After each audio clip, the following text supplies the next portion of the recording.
will make it and will need no help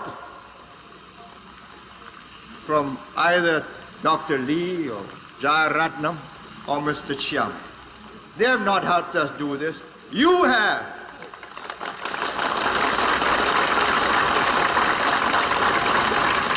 I tell you what you have to do. You've got to get this young team. You got to know them, they got to know you, and you got to gel and build on what we have built. All this will just go down. Your property will be worthless. You take away the stability, the regular cleansing, the tip-top servicing, water, lights, sanitation. We are the only city in the world where there's city cleansing, garbage removal every day in 365 days of the year. That's quite an achievement. And we got to keep it that way, or your green city and clean cities will smell, will stink. How do we make the next stage? And I say it's going to be more difficult. When we started, we had a hungry population. Now it isn't. Second, the next jump is a qualitative transformation. It's no longer just getting jobs. It's training people for highly skilled operations in which you use more technicians, more engineers than skilled workers, and more skilled workers than unskilled workers. So you move up. Everybody moves up from unskilled to semi-skilled, semi-skilled to skilled, skilled to technicians, technicians to supervisors, supervisors to engineers, engineers to managers, managers to directors. Quite an operation. It has to be done in 10, 15 years. That's why the university, the polytechnics, the whole education structure has become critical. The word is simple. It's called productivity. Productivity means the ability to use men and machines in such a cooperative way that you produce more products per man hour of a superior quality than any other person can do, any other group can do. And that means cooperation, not antagonism. And that's what the younger team has to achieve.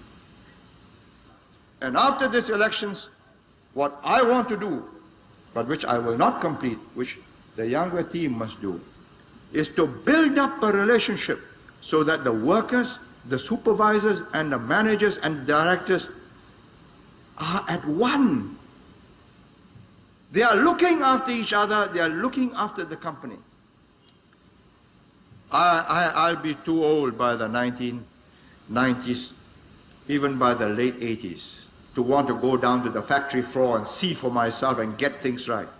Reading reports and seeing things for yourselves are two different things, you know.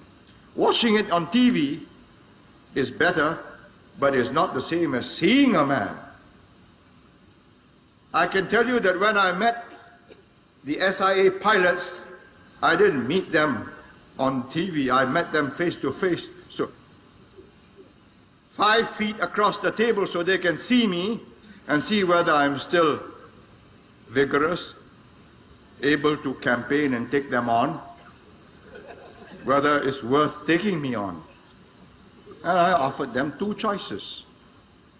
Either you argue, you stop this intimidation, which is what it was, bringing SIA right down, disrupting services, ruining its reputation, millions of dollars worth of advertisements and sales ruined within a matter of 2 weeks.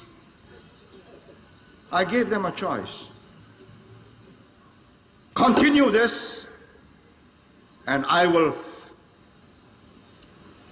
by every means at my disposal, teach you and get the people of Singapore, help me teach you a lesson you won't forget. And I'm prepared to start all over again. Or stop it. Get back to work, restore discipline, then argue your case. Took them 65 minutes. And they decided, okay, it isn't worth the fight. Why? Because they know they'll lose. They know that I'm prepared to ground the airline. They know that I can get the airline going again without them. And let there be no mistakes about this. Whoever governs Singapore must have that iron in him, or give it up. This is not a game of cards. This is your life and mine. I've spent a whole lifetime building this. And as long as I'm in charge, nobody's going to knock it down.